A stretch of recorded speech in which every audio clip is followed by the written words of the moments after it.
Untuk yang pertama, ini ada pernyataan masalah penelitian, diskusikan masalah penelitian. Jadi, diskusikan masalah penelitian atau masalah yang menyebabkan perlunya studi ini, tujuannya agar pembaca bisa tahu tentang isu atau masalah yang akan dibahas dalam suatu proyek kualitatif. Dan dengan cara ini dapat menyajikan kepada pembaca tentang pentingnya studi tersebut. Dan masalah penelitian ini ditemukan dalam pengalaman pribadi dengan suatu isu, masalah yang berhubungan dengan pekerjaan, penelitian penasihat, atau literatur ilmiah.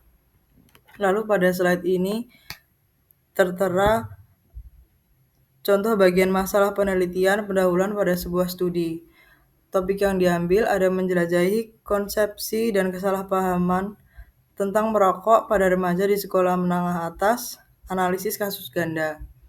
Jadi penelitian masalahnya adalah penggunaan tembakau merupakan penyebab utama kanker di masyarakat Amerika pada tahun 1993. Meskipun merokok ini di kalangan orang dewasa telah menurun dalam beberapa tahun terakhir, namun pada remaja justru meningkat. Pusat Pengendalian dan Pencegahan Penyakit melaporkan bahwa merokok di kalangan siswa sekolah menengah telah meningkat 27,5% pada tahun 1991 menjadi 34,8% pada tahun 1995. Jika tren ini tidak dapat dibalikan secara drastis, perkiraan 5 juta anak-anak di negara kita pada akhirnya meninggal secara prematur. Dari Pusat Pengendalian Penyakit tahun 1996. Lalu bukti dari literatur membenarkan masalahnya yaitu penelitian sebelumnya tentang penggunaan tembakau pada remaja berfokus pada 4 topik utama. Beberapa penelitian telah meneliti pernyataan tentang permulaan merokok pada remaja dengan mencatat bahwa permulaan penggunaan tembakau dimulai sejak sekolah menengah pertama pada tahun 1997. Penelitian lain berfokus pada pencegahan merokok dan penggunaan tembakau di sekolah. Penelitian ini telah menghasilkan banyak program dan intervensi pencegahan berbasis sekolah di tahun 1995. Lebih sedikit penelitian yang meneliti upaya berhenti atau perilaku berhenti merokok di kalangan remaja yang sangat kontras dengan penyelidikan ekstensif tentang penghentian rokok pada orang dewasa. Yang juga menarik bagi para peneliti yang mempelajari penggunaan tembakau pada remaja adalah konteks sosial dan pengaruh sosial dari merokok. Misalnya, kebiasaan merokok di kalangan remaja dapat terjadi di lingkungan kerja, rumah, atau mana saja. Atau lebih orang tua tak atau lebih banyak orang tua atau pengasuh merokok di acara sosial remaja atau di area yang ditetapkan sebagai tempat merokok aman, di dekat sekolah menengah atas dan juga di dekat sekolah menengah atas. Lalu untuk kekurangan dalam buktinya ada perhatian penelitian minimal telah diarahkan konteks sosial sekolah menengah sebagai tempat untuk meneliti penggunaan tembakau remaja. Selama sekolah menengah, siswa membentuk kelompok sebaya yang dapat berkontribusi pada kebiasaan merokok remaja.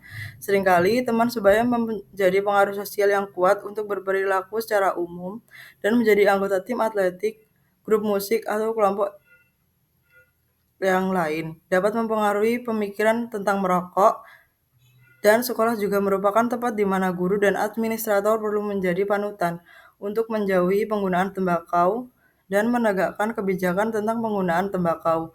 Studi yang ada tentang penggunaan tembakau remaja terutama bersifat kuantitatif dan berfokus pada hasil dan model. Namun, investigasi kualitatif memberikan pandangan terperinci tentang siswa dengan kata-kata tersendiri. Lalu, untuk pentingnya program untuk menonton adalah dengan meneliti berbagai konteks sekolah ini, menggunakan pendekatan kualitatif dan melibatkan siswa sebagai rekan peneliti, kita dapat lebih memahami konsepsi dan kesalahpahaman yang dimiliki remaja tentang penggunaan tembakau di sekolah menengah. Dengan pemahaman ini, peneliti dapat mengisolasi variabel dan dengan lebih baik dan mengembangkan model tentang perilaku merokok. Administrator dan guru dapat merencanakan intervensi untuk mencegah atau mengubah sikap terhadap merokok dan pejabat sekolah dapat membantu program penghentian atau intervensi merokok. Selanjutnya adalah yang ketiga, rangkum secara singkat bukti terkini, literatur ilmiah yang telah membahas masalah penelitian ini. Apakah ada yang pernah mempelajari masalah ini secara langsung? Atau apakah ada yang pernah mempelajari masalah ini secara umum? Atau dengan membahas topik yang terkait erat? Meskipun pendapat berbeda tentang sejauh mana tinjauan pustaka yang diperlukan sebelum penelitian dimulai, teks kualitatif itu merujuk pada kebutuhan untuk meninjau literatur, sehingga seseorang dapat memberikan alasan untuk masalah tersebut, dan memposisikan penelitian seseorang dalam literatur yang sedang berlangsung tentang topik tersebut. Saya merasa sangat membantu untuk menggambarkan secara visual di mana penelitian dapat diposisikan dalam literatur yang lebih besar. Yang keempat, selanjutnya tunjukkan dalam hal apa literatur atau diskusi saat ini kurang memahami masalah tersebut. Sebutkan beberapa alasan seperti mungkin metode pengumpulan data yang tidak memadai, perlunya penelitian, atau penelitian yang tidak memadai. Disinilah di bagian kekurangan dari pendahuluan informasi dapat disisipkan yang berkaitan dengan salah satu dari 5 pendekatan kualitatif. Dalam pernyataan masalah untuk studi naratif, misalnya penulis dapat menyebutkan bagaimana cerita individu perlu diceritakan untuk mendapatkan pengalaman pribadi tentang masalah penelitian. Yang kelima adalah bahas bagaimana halayak atau pemangku kepentingan akan memperoleh manfaat dari studi yang Anda bahas pada masalah tersebut. Pertimbangkan berbagai jenis halayak dan tunjukkan untuk masing-masing jenis halayak cara mereka akan memperoleh manfaat dari studi tersebut. Halayak ini dapat berupa peneliti lain, membuat kebijakan, praktisi di lapangan, atau mahasiswa. Berikut ini adalah beberapa contoh pernyataan tujuan yang menggambarkan pengkodean dan bayangan dari 5 pendekatan penelitian. Yang pertama yaitu contoh naratif. Perhatikan contoh berikut bagaimana pernyataan tujuan difokuskan pada satu individu dan menyampaikan riwayat hidup individu tersebut. Penulis menggambarkan dan menganalisis proses penggalian riwayat hidup seorang pria dengan keterbelakangan mental dari Ambrosino tahun 1954 halaman 14. Kemudian contoh fenomenologis, lihatlah contoh berikut ini bagaimana eksplorasi ini jelas merupakan satu fenomena peran individu-individu ini sebagai ayah. Studi ini dirancang untuk mengeksplorasi keyakinan, sikap, dan kebutuhan yang dimiliki oleh para ayah, remaja saat ini dan calon ayah serta pria muda yang menjadi ayah dari anak-anak yang lahir dari ibu remaja mengenai peran mereka sebagai seorang ayah. Dari Lemay, Cashman, Elfenben, dan Felish tahun 2010 halaman 222. Selanjutnya itu contoh teori dasar. Dalam contoh berikut, para peneliti tertarik mempelajari proses seputar identitas kepemimpinan yang mengarah pada kemajuan sebuah teori. Tujuan dari penelitian ini adalah untuk memahami proses yang dialami seseorang dalam menciptakan identitas kepemimpinan dari Comifes, Owen, Longerbem, Manila, dan Austen tahun 2005 halaman 594. Contoh selanjutnya yaitu contoh etnografi dari etnografi budaya Balbach. Penulis menciptakan deskripsi karyawan sebagai kelompok yang berbagi budaya. Artikel ini meneliti bagaimana pekerjaan dan pembicaraan karyawan stadion memperkuat makna tertentu tentang bisbol di masyarakat dan mengungkap bagaimana pekerjaan dan pembicaraan menciptakan dan mempertahankan budaya stadion bisbol. Dari Trujillo tahun 1992 halaman 351.